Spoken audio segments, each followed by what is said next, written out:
नमस्कार, सूर्य समाचार आप देख रहे हैं। आपके साथ मैं श्वेता राजपूत। बिहार में बाबा बागेश्वर का बड़ा बयान आया है। बिहार में कथा पर बवाल पर अपनी प्रतिक्रिया उनकी तरफ से दी गई है।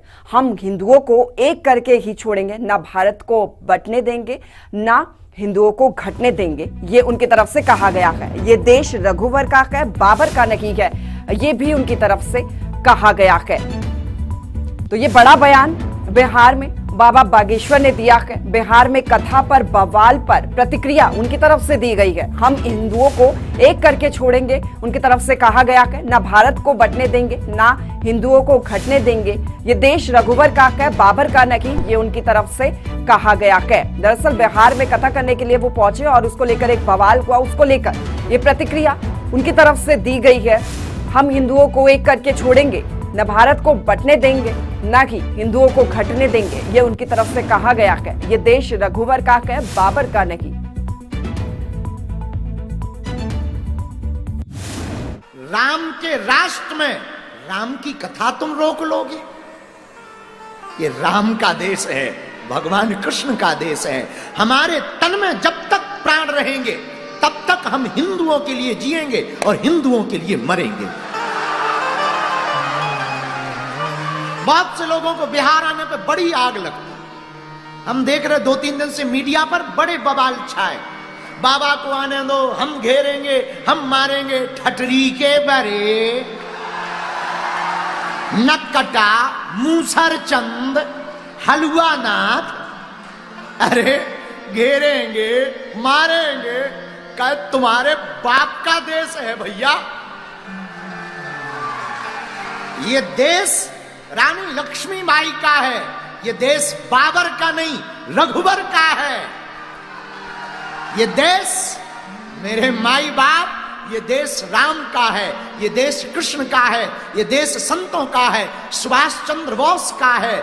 मेरे प्रियजनों, बिहार हमारा है और हम जब तक जिएंगे तब तक आएंगे। तो जो भी हमारी बात को सुनते हैं या बिहार आने से जिनको कष्ट है, हम पहली बात तो ये कहेंगे कि आप बहुत रोटी खाया करो, पेट फुल भरो। दूसरी बात, हमारा आपसे विवाद क्या है जो आप हमें रोकते हो, आप हमें गाली देते हो? हम करते क्या है? क्या हम किसी पार्टी के लिए आते हैं या हम वोट मांगते हैं? हम तो हिंदुओं को एकजुट करने आते हैं।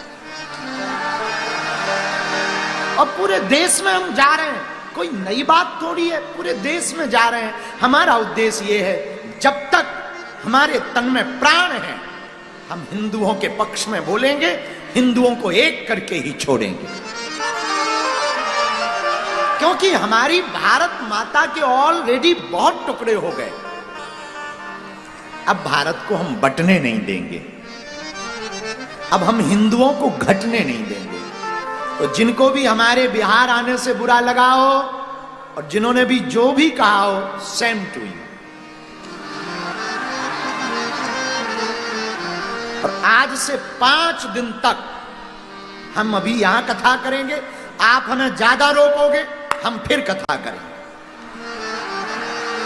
आप हमें और रोकोगे, हम और कथा करेंगे। आप हमें और रोकोगे, हम यहीं मठ बनाएंगे।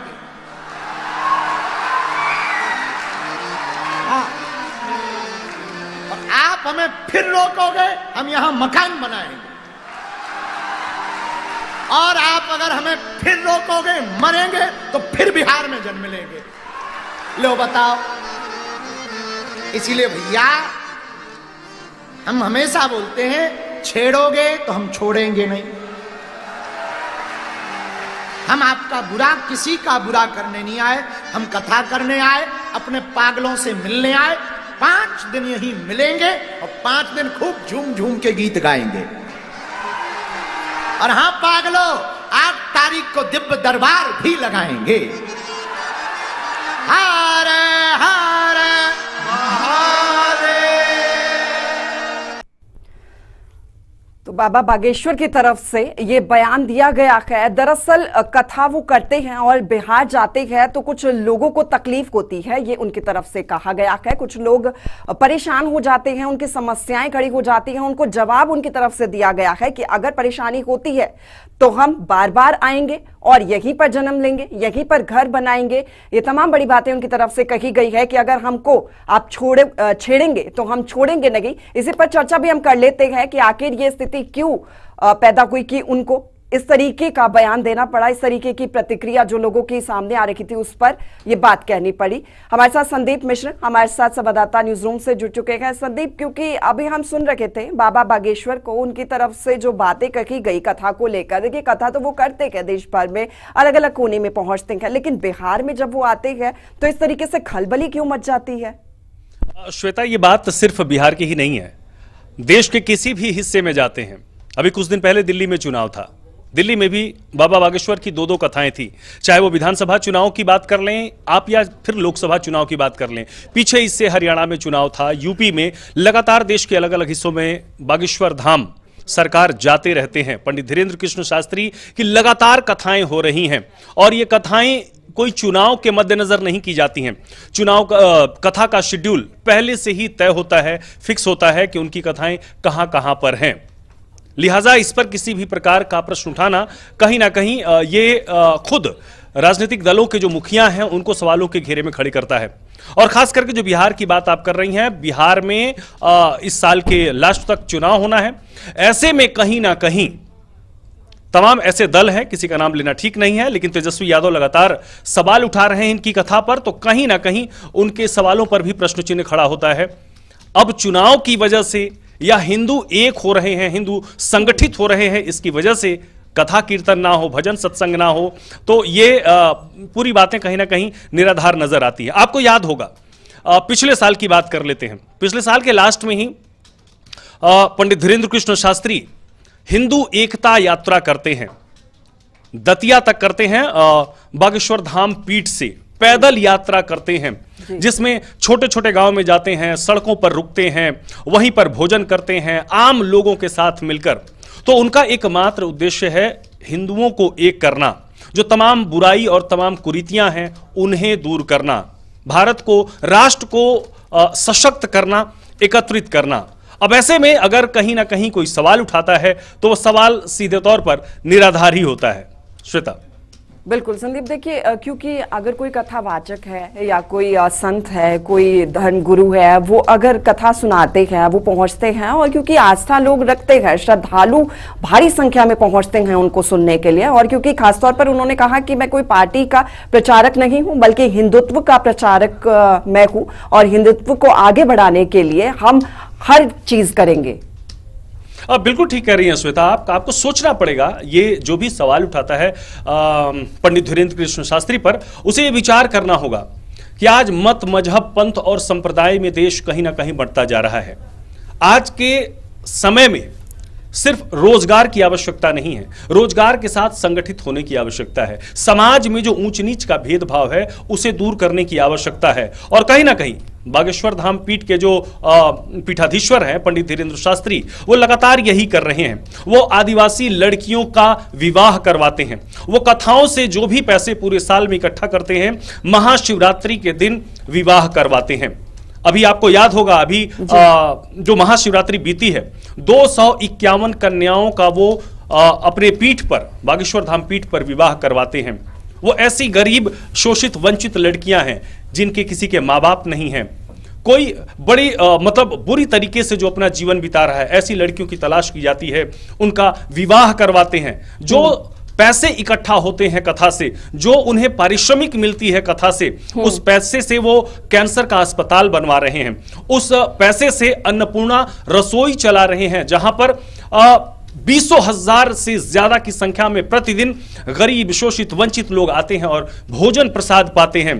तो उनका जो एक एक पल, एक एक क्षण जो है, वो कहीं ना कहीं जन सेवा में, समाज को एक करने में बीत रहा है। यही वजह है कि इस बार कन्या विवाह से पहले ही प्रधानमंत्री नरेंद्र मोदी जाते हैं बागेश्वर धाम पीठ पर, और वहां पर वो कैंसर अस्पताल का जो है वो भूमि पूजन करते हैं। विवाह में महामहिम राष्ट्रपति द्रौपदी मुर्मू जाती हैं। तो कहीं ना कहीं एक लोगों के मन में ये सवाल जरूर हो जाते हैं, या खास करके अगर इस राजनीतिक पक्ष की अगर हम बात करते हैं तो लोगों के मन में ये हो जाता है कि उनकी एक अपील पर, एक आह्वान पर कहीं अगर हिंदू इकट्ठे हो गए, हिंदू एकत्रित हो गए तो इससे उनके वोट बैंक का नुकसान हो सकता है। श्वेता, बिल्कुल, देखिए धर्म है, आस्था है और लोगों की श्रद्धा है, जो लोग पहुंचते हैं और भारी संख्या में हम जब भी देखते हैं, जहां पर भी वो जाते हैं, लोगों की एक भीड़ देखने को मिलती है और लोगों में एक उत्साह भी होता है।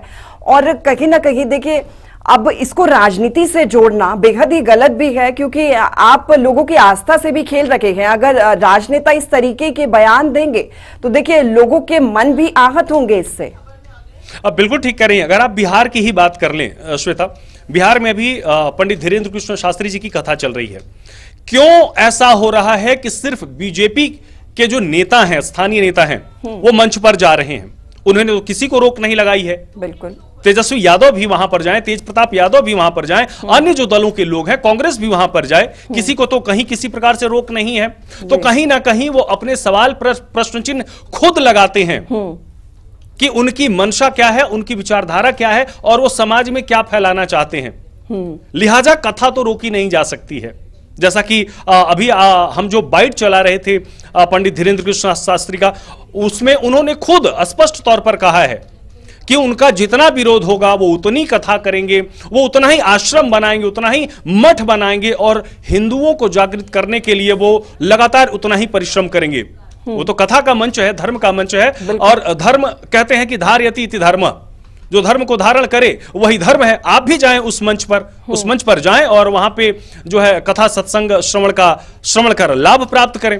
तो इसमें किसी भी प्रकार की राजनीति यकीनन नहीं होनी चाहिए। और एक बड़ा सवाल यहां पर श्वेता ये भी है कि लोग इस बात को भी नहीं पचा पाते हैं कि एक 27 साल का युवा गरीबी और मुफलसी से निकलकर आज जिस मकाम पर है, देश दुनिया सामने दंडवत हो रही है, नतमस्तक हो रही है, तो कहीं ना कहीं लोगों के मन में इस बात का भी दर्द साफ तौर पर नजर आता है कि तमाम उम्र बिता देने के बाद भी जो सफलता, जो ऊंचाई, जो कामयाबी हासिल लोगों को नहीं हो पाती है, वो इस 27 साल का युवा किस प्रकार से पा जा रहा है। तो कहीं ना कहीं ये भी दर्द है लोगों के मन में, लेकिन इससे उन्हें फर्क नहीं पड़ता है। वो अपने बड़े बेबाक अंदाज में अपनी बातों को कह देते हैं, वो मन में कोई बात नहीं रखते हैं, जो कि साफ तौर पर उनकी इस बात से नजर आ रहा है। श्वेता, बिल्कुल संदीप, देखिए क्योंकि मैं भी सुन रही थी आरजेडी के जो विधायक है चंद्रशेखर, उनकी तरफ से कहा गया कि बाबा बागेश्वर जो है उनको जेल में डाल देना चाहिए। संविधान के खिलाफ वो इस तरीके के बयान देते हैं, लेकिन संविधान तो ये भी कहता है कि आप धर्म को राजनीति से नहीं जोड़ सकते। बिल्कुल दुरुस्त कह रही हैं आप, उनको जेल में डालने की बात की जा रही है। सवाल यह है कि किस बात पर? बिल्कुल, संविधान ही हमें स्वतंत्रता की जो आजादी हमें देता है, वही स्वतंत्रता जो है बोलने की आजादी पंडित धीरेन्द्र कृष्ण शास्त्री को भी देता है। और वो ऐसा क्या गलत कर रहे हैं? समाज को संगठित करने की बात कर रहे हैं, हिंदुओं को एकत्रित करने की बात कर रहे हैं। और जब हिंदू की बात आती है, इसकी जो परिभाषा की गई है, परिभाषा है कि हिंदू क्या है? एक जीवन पद्धति है, एक जीवन शैली है। आप जब इस देश से बाहर कहीं जाते हैं तो आप कहते हैं हिंदुस्तानी हैं, भारतीय हैं। तो उसी बात का वो निरंतर प्रचार प्रसार कर रहे हैं, चाहे वो बिहार में जाएं, चाहे वो देश के किसी अन्य हिस्से में जाएं, चाहे किसी आदिवासी इलाके में जाएं। वो क्या कर रहे हैं? धर्मांतरण को रोकने का कार्य कर रहे हैं, हिंदुओं को की जीवन शैली को बेहतर करने का काम कर रहे हैं, ऊंच नीच के भेदभाव को दूर करने का काम कर रहे हैं। आपको याद होगा, हम लगातार ये सवाल उठाते हैं कि तमाम क्षेत्र में जो है किसी दलित लड़के को घोड़ी नहीं चढ़ने दिया गया। देखिए कि वो क्या कार्य कर रहे हैं। इस बार आपको याद होगा कि बागेश्वर धाम पीठ में जब विवाह 251 कन्याओं का, निर्धन कन्याओं का जब विवाह का उन्होंने आयोजन किया, तो 100 से ज्यादा उन्होंने घोड़े मंगवाए और उसमें वही दलित, शोषित, वंचित आदिवासी लड़के थे जिन्हें घोड़े पर बैठाकर उन्होंने विदा किया। तो कहीं ना कहीं वो जो समाज में कार्य कर रहे हैं और इसको राजनीति से जोड़ना बिल्कुल भी सही नहीं है।